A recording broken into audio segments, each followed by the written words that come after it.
We worry about so many things: debt, safety, time, money, our children, our health. Sometimes we even worry about how much we worry. We worry so much that we can't sleep at night. Do you know what I'm talking about? In Luke 10, Jesus visits the house of Mary and Martha. And while Mary was sitting at the feet of Jesus, listening to him talk, Martha was in the kitchen doing all the preparations. And Martha began to get worried because she was stuck doing everything herself. And so she came and complained to Jesus.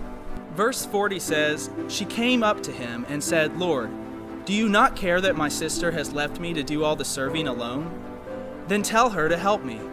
But the Lord answered and said to her, 'Martha, Martha, you are worried and bothered about so many things, but only one thing is necessary. For Mary has chosen the good part, which shall not be taken away from her.'" Jesus tells Martha, only one thing is necessary. When we are overcome with worry, we have done what Martha did. We've forgotten the one thing, sitting at the feet of Jesus. But we so often put our trust in other things that when they don't work out the way we want them to, we start to worry. And we become afraid because we're so focused on our own agenda.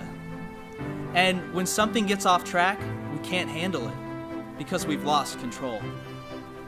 But the real problem is not that we've lost control, but that we have forgotten that we were never meant to be in control in the first place. In John 14:1, Jesus says, "Do not let your heart be troubled. Believe in God. Believe also in me."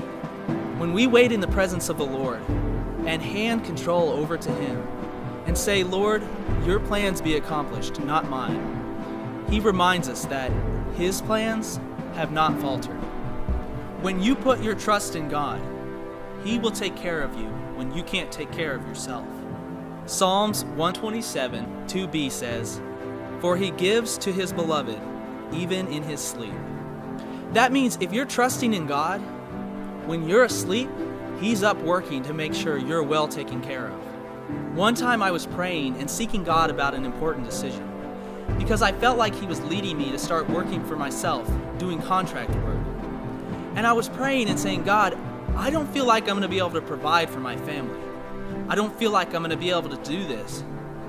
But in my spirit, I knew that God was telling me, "Don't worry, I've got it." And so I got down on my knees and I said, "God, you're in control. You're our provider. I'm going to trust you with this." And the very next day after I said that, I got a phone call with someone offering enough contract work to keep me going. And I knew that it wasn't anything that I had done. It was God. Another time, I found myself burdened by the amount of work that I was having to do. I was working late hours because I was worried that if I didn't work enough, I wouldn't be able to provide for my family. And so I came before God and said, "God, I'm tired. I'm working all the time. I don't know what to do." And God said to me, "Stop working. I've got it." And I said, "Stop working. I can't do that or else there won't be enough. I won't be able to provide." But God again said, "Stop working. I've got it." And so I took off work an hour early that day.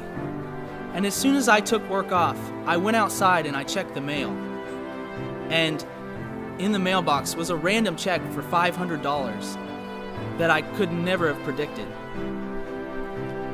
And I knew that it was God that was providing for us. I'm not telling you that God doesn't want you to work. I'm telling you He doesn't want you to worry.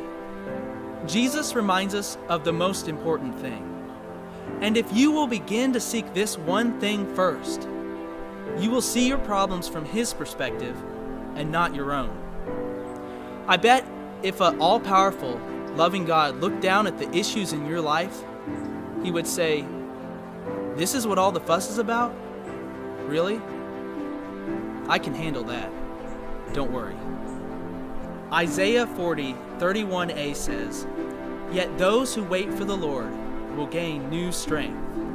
They will mount up with wings like eagles."